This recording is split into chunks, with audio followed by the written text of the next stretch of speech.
전 국가대표팀 주장 기성용의 K리그 복귀가 결국 무산됐습니다. 2월 11일 오후 기성용의 에이전트사인 C2는 보도자료를 통해 기성용이 2월 10일부로 서울과 전북 양구단에 협상 종료를 고지했으며 선수의 의사에 따라 북외리그 다수의 구단과 협상을 진행 중이다 라고 밝혔습니다. 일주일여 동안 국내 팬들을 설레게 한 이적 스토리는 결국 모두가 우려하던 결말로 끝나고 말았습니다. C2는 보도자료를 통해 그간 기성용의 복귀와 관련해 다양한 매체에서 보도된 여러 기사들 중 협상 당사자들만 아는 정확하지 않은 내용이 공유되고 있었다고 말했습니다. 그리고 이에 대해 CCBB를 가리는 것은 상황을 더욱 복잡하게 만들 가능성이 있으니 이번에는 언급하지 않겠다고 덧붙였습니다. 모두가 알다시피 지난 2월 4일 기성용의 전북행 가능성이 높다는 단독 기사가 최초 보도로 나간 이래 무수히 많은 썰들이 쏟아졌습니다. 서울과 전북 양측 관계자들의 발언이 하루가 멀다 하고 나왔고 시시각각 그의 행선지에 대한 예측이 달라졌습니다. 그러면서 다양한 이야기들이 흘러나왔죠.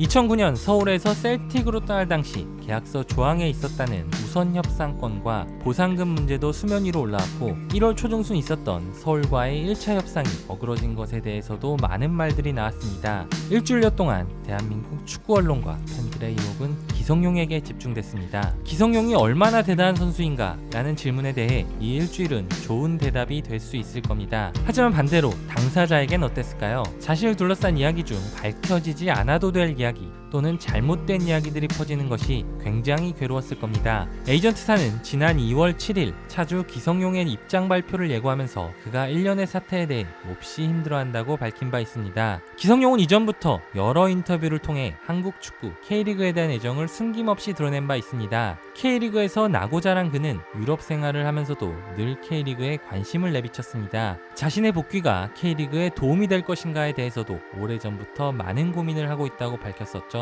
하지만 그렇게 고민 끝에 내린 결론을 실천했을 때 일이 자신의 생각했던 바와 다르게 흘러간 것에 대해 그는 큰 회의감과 부담감을 느낀 것으로 보입니다. C2는 보도자료를 통해 기성용 본인이 K리그 복귀 무산에 대해 상심하고 있으며 국내 팬들에게도 매우 죄송하게 생각하고 있다고 알렸죠. 그를 다시 K리그에서 보고 싶어 했던 팬들의 아쉬움도 크지만 우리는 스스로 K리그 복귀에 대한 결심을 했음에도 불구하고 결국 뜻을 이루지 못한 기성용의 상실감을 헤아려야 합니다. 당사자들만 아는 여러 상황에 대해 불확실한 사실관계를 따져 잘잘못을 가리기보다는 상처받은 레전드를 이해하고 앞길을 응원해줘야 할 때라는 의미입니다. 기성용은 이제 해외 팀들과 협상에 임합니다. 자유계약 신분인 그는 춘추제로 시즌을 치르는 미국, 중동, 중국 등지로 이적할 가능성이 높은 것으로 알려졌습니다. 구단, 매체, 에이전트, 유튜버, 그리고 계약, 보상금, 우선 협상권, 연봉 이 모든 것보다 가장 먼저 생각해야 할 것은 기성용이라는 선수